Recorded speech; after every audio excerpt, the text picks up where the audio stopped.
Bismillahirrahmanirrahim. Assalamu alaikum dear students. My name is Ashika. I am your science teacher. आज का जो हमारा topic है वो balancing of the chemical reaction.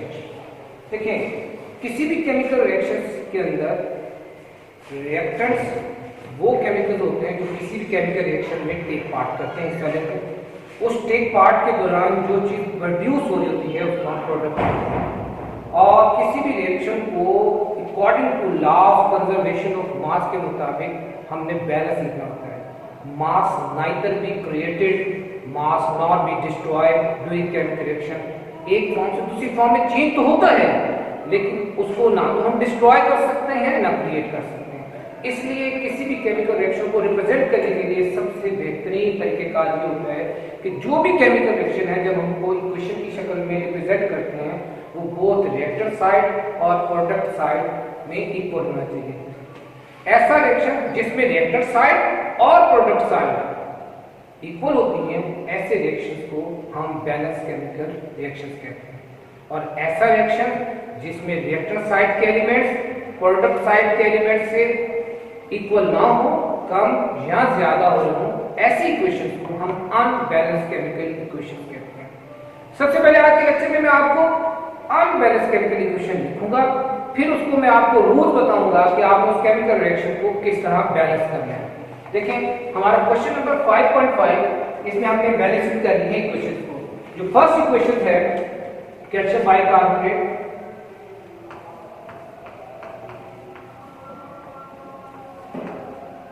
React कर रहा है HCl के साथ।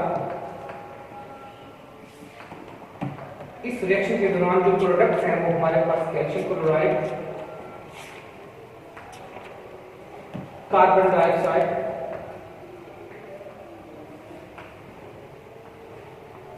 और वाटर। ये आपका अनबैलेंस्ड केमिकल इक्वेशन है। आप कैसे पता लगा कि अनबैलेंस्ड केमिकल इक्वेशन है? आप देखते हैं यहाँ क्लोरीन का एक एटम है रिएक्टर साइड पर और प्रोडक्ट साइड पर कितने? 2 एटम मौजूद है।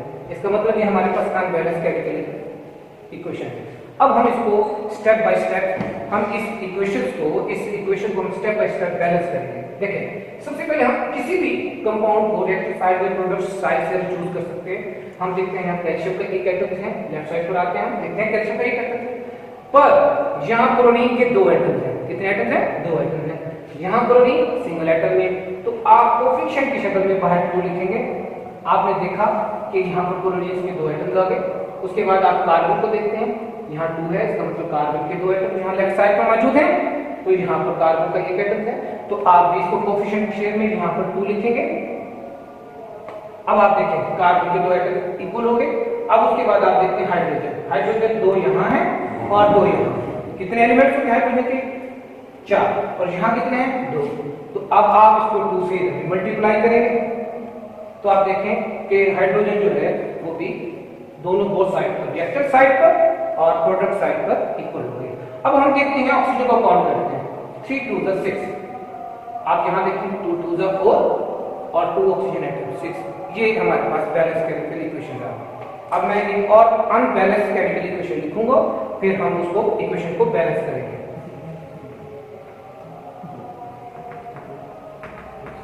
सोडियम ब्रोमाइड, क्लोरीन,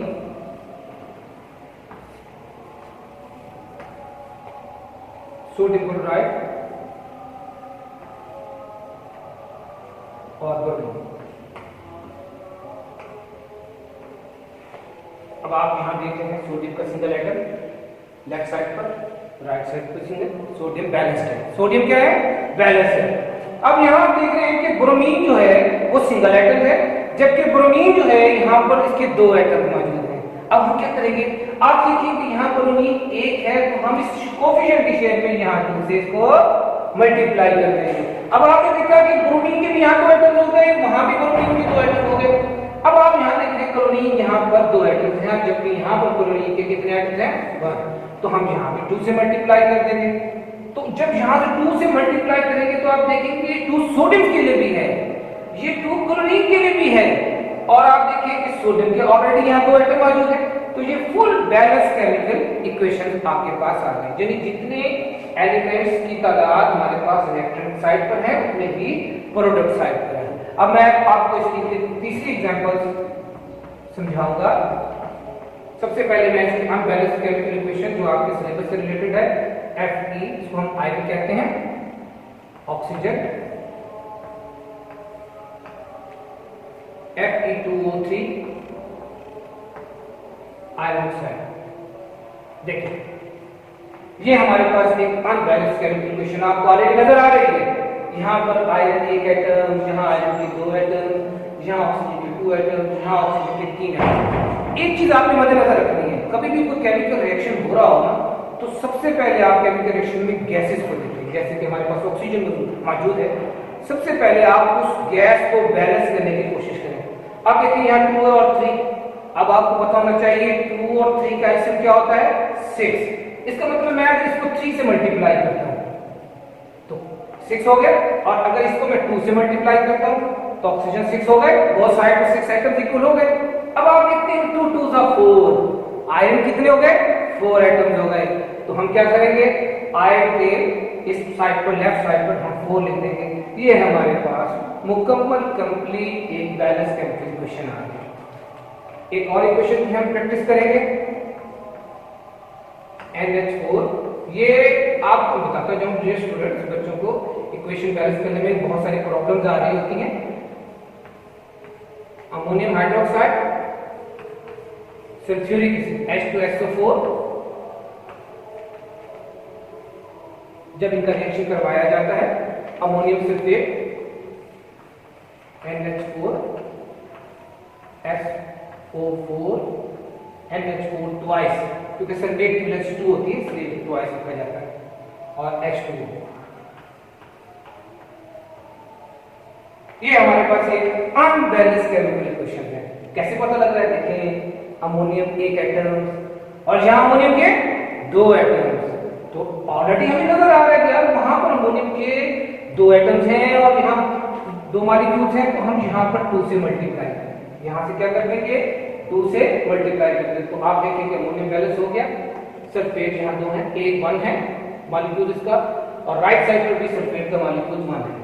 अब हम हाइड्रोजन को देखते हैं, तो हाइड्रोजन एक यहां है और 2 यहां, तो कितने हो गए हाइड्रोजन के एटम्स 4। कितने हो गए 4। लेफ्ट साइड पर जाएं तो आपको नजर आ रहा है कि ये हाइड्रोजन के एटम जो है वो 2 हैं। आप यहां पर कोफिशिएंट शेप में एक 2 को लिखें तो आप देखेंगे कि हाइड्रोजन के जो मॉलिक्यूल्स हैं 4 हो गए, और ये आपकी कंप्लीट एक बैलेंस केमिकल इक्वेशन हो गई। हम एक और इक्वेशन की प्रैक्टिस करेंगे,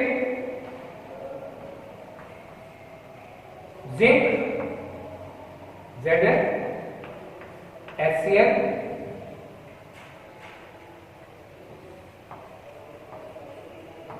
जिंक क्लोराइड और हाइड्रोजन। बहुत आसान मामला है। आप देखिए जिंक, यहां पर आप लेफ्ट साइड पर देख रहे हैं एक एटम, वहां भी एक एटम, जिंक बैलेंस है भाई। अब क्लोरीन आप देख रहे हैं यहां पर सिंगल एटम्स हैं, वहां पर कितने एटम्स हैं 2। अब हम क्या करेंगे, हम 2 से इधर मल्टीप्लाई कर देंगे, तो क्या होगा क्लोरीन के यहाँ 2 एटम्स हो गए और यहाँ भी 2 हो गए। हाइड्रोजन कितनी होगी, खुद ब खुद हाइड्रोजन जो है लेफ्ट और राइट साइड दोनों पर इक्वल होगी। ये हमारे पास बैलेंस केमिकल इक्वेशन है। तो हमने अब डियर स्टूडेंट देखें, ये जो नेक्स्ट क्वेश्चन हमारा 5.4 है, इस क्वेश्चन के अंदर भी हमें क्वेश्चन को बैलेंस भी करना है और लेफ्ट और राइट साइड पर हमने बैलेंस करने के बाद इसको कंप्लीट भी करेंगे। अब देखिए मैग्नीशियम Mg, मैग्नीशियम रिएक्ट कर रही है ऑक्सीजन, यहां पर उसने एम्प्टी स्पेस छोड़ दी है, इसको आपने रिएक्शन को कंप्लीट भी करना है। मैग्नीशियम ऑक्सीजन के साथ रिएक्ट कर मैग्नीशियम ऑक्साइड बनाएगा MgO, मैग्नीशियम ऑक्साइड बना के। अब हमें यहाँ कुछ थोड़ी सी कमी नजर आ रही है, वो कमी क्या है, वो कमी ये नजर आ रही है कि हमें यहाँ मैग्नीशियम का एक एटम है, यहाँ एक है, लेकिन यहाँ ऑक्सीजन के 2 एटम थे, यहाँ एक एटम है, तो कोई प्रॉब्लम नहीं। तो बेटा क्या करेंगे हम ये करेंगे, हम 2 से मल्टीप्लाई करेंगे यहाँ पर, जिससे 2 से देखें यहाँ से 2 से मल्टीप्लाई किया।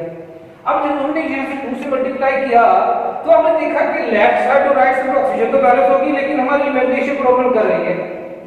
यहाँ पे मैग्नीशियम के एक एटम है, यहाँ मैग्नीशियम के 2 एटम है, कोई मसला नहीं, तो हम यहाँ 2 लिख देते हैं।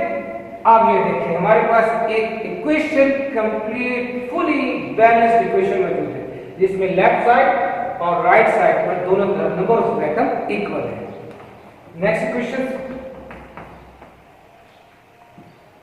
FeS।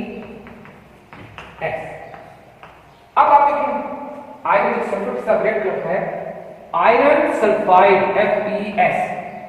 ये बहुत सिंपल इक्वेशन है, इसमें हमें कोई वर्ड होने की जरूरत ही नहीं। आयरन एक है लेफ्ट साइड पर, आयरन राइट साइड पर भी एक है, सल्फर एक है वहां भी, तो ये फुली तौर पर बैलेंस इक्वेशन है। अजीज तलबा, आपने इस इक्वेशन की प्रैक्टिस करनी है। फिर भी अगर आपको कोई प्रॉब्लम हो तो हमारे कांटेक्ट कर सकते हैं हमारे यूट्यूब चैनल के जरिए। Thank you, Allah Hafiz.